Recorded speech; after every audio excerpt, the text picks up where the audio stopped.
America ഉൾപ്പെടെയുള്ള വിദേശ രാജ്യങ്ങൾ അംഗീകരിച്ച മലയാളി യുവാവിന്റെ മാലിന്യ സംസ്കരണ പദ്ധതി സംസ്ഥാന സർക്കാരും നഗരസഭയും ചവറ്റുകുട്ടയിൽ തള്ളി.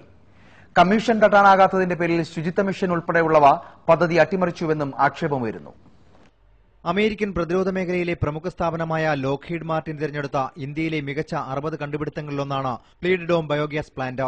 ചങ്ങനാശ്ശേരിക്കാരൻ സുമേഷ് ഐസക്കിന്റെ ഈ കണ്ടുപിടുത്തം മികച്ചതെന്ന് വിവിധ രാജ്യങ്ങളിൽ നിന്നുള്ള പ്രതിനിധികൾ സാക്ഷ്യപ്പെടുത്തിയിരുന്നു. ബയോഗ്യാസ് ഉൽപാദനവും മാലിന്യ സംസ്കരണവും പമ്പിംഗ് രീതിയിലൂടെയാണ് സാധ്യമാക്കുന്നത്. 2 PVC ബെല്ലോ ബാഗുകൾ ഇതിനായി സുമേഷ് പ്രത്യേകം വികസിപ്പിച്ചെടുത്തിരിക്കുന്നു. ജൈവ പദാർത്ഥങ്ങളിൽ നിന്നുണ്ടാകുന്ന മാലിന്യം ദ്രവരൂപത്തിലാക്കി സംഭരിക്കുന്നു. ഇത് കൃഷിക്കായി ഉപയോഗിക്കുന്നു. ബയോഗ്യാസും പ്രത്യേകം സംഭരണിയിൽ ശേഖരിക്കുന്നു. ഇന്ന് ലോകത്ത് നിലവിലില്ല ഇങ്ങനത്തെ ഒരു ബയോഗ്യാസ് പ്ലാന്റ്. നമ്മൾ ടോട്ടലി സീൽഡ് ആയിട്ടുള്ള ഒരു ബയോഗ്യാസ് പ്ലാന്റ് ആണ്. എന്നാൽ പാട പിടിക്കുന്നതിനകത്ത് എന്തെങ്കിലും പ്രശ്നമുണ്ട് അത് പൊളിച്ചു കളയാനായിട്ടുള്ളതാണ് ഈ പ്ലീറ്റഡ് ഡോം ഉള്ളത്.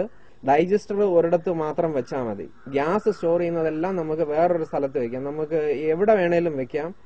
വിജയം കണ്ട തന്റെ പദ്ധതി അംഗീകരിക്കണമെന്നാവശ്യപ്പെട്ട് സുമേഷ് മാറി മാറി വന്ന സർക്കാരുകളെ സമീപിച്ചുവെങ്കിലും ഇരുകൂട്ടരും ഈ യുവാവിന്റെ കണ്ടുപിടുത്തത്തെ പുച്ഛിച്ചു തള്ളി.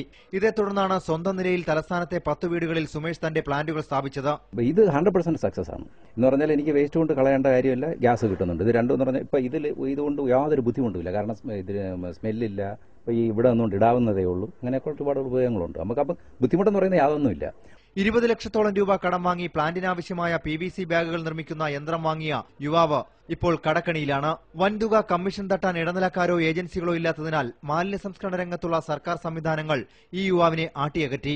കോർപ്പറേഷന്റെ അടുത്ത് ഞാൻ പോകുന്നത് 2007-ലാണ്. അന്നും അവര് ശുചിത്വ കമ്മീഷനും എല്ലാരും പറയുന്നത് ഇങ്ങനത്തെ സാധനങ്ങളുമായിട്ടൊന്നും ദയവ് ചെയ്ത് ഇങ്ങോട്ട് വരരുത്.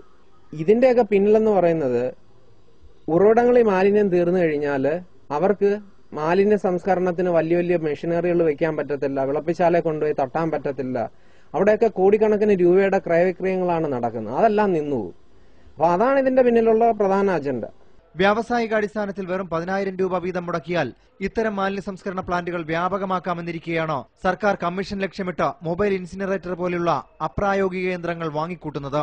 ഇപ്പോൾ ശുചിത്വ മിഷന്റെ ചിലവിൽ നടക്കുന്ന തികച്ചും പ്രഹസനങ്ങളായി മാറിയ ചർച്ചകൾ നിർത്തിവെച്ച് മേയറും നഗരകാര്യമന്ത്രിയും സമയം കിട്ടുമെങ്കിൽ ഈ യുവാവ് നിർമ്മിച്ച ബയോഗ്യാസ് പ്ലാന്റ് ഒന്ന് പോയി കാണുക. മാലിന്യ പ്രശ്നത്തിന് പരിഹാരം കാണാനാകാതെ നഗരസഭകളും സർക്കാരും പരസ്പരം പഴിചാരി ജനങ്ങളെ കബളിപ്പിക്കുമ്പോൾ ഇതുപോലുള്ള മാതൃകകൾ പിന്തുടരുക, ഇവരെ അംഗീകരിക്കുക. ക്യാമറമാൻ രമേശ് നെയ്യാറ്റിൻകരയ്ക്കൊപ്പം ദിബു കല്ലിയൂർ, സൂര്യ ന്യൂസ്, തിരുവനന്തപുരം.